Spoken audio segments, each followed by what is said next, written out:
నిష్కలమైన భక్తికి నిదర్శనమే పోలిపాడ్యమి కథ అని పురాణాలు చెప్తున్నాయి. కార్తీక అమావాస్య తర్వాత వచ్చే పాడ్యమిని పోలిపాడ్యమి లేదా పోలి స్వర్గం అంటారు. ఒక ఊరిలో ఒక స్త్రీకి నలుగురు కోడళ్లు. కార్తీక మాసం అంతా ఆమె ముగ్గురు కోడళ్లతో నదీ స్నానానికి వెళ్లి దీపం పెట్టేది. చిన్న కోడలు పోలిని మాత్రం ఇంటి పనుల కోసం ఇంట్లోనే ఉంచేది. పోలికి కార్తీక మాసంలో నదీ స్నానం చేసి దీపం పెట్టాలనే కోరిక ఉండేది. ఎలాగైనా దీపం పెట్టాలని ఇంట్లో కవ్వానికి అంటుకున్న వెన్నెను తీసి పెరట్లోని పత్తి కాడతో వత్తి చేసి బావి దగ్గర స్నానం చేసి భక్తితో మార్గశిర పాడ్యమి రోజున దీపారాధన చేసింది. దీపాన్ని ఎవరికీ కనిపించకుండా చాకలి బాణతో కప్పిపెట్టింది.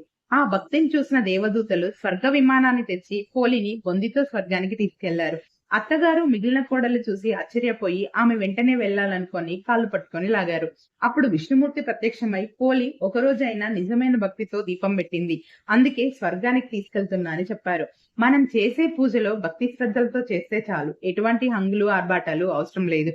పోలి పాడ్యమి రోజున మహిళలు యువతులు అరిటొప్పల్లో దీపాలు వెలిగించి నీటి కొలంలో పసుపు కుంకుమలతో వదులుతారు.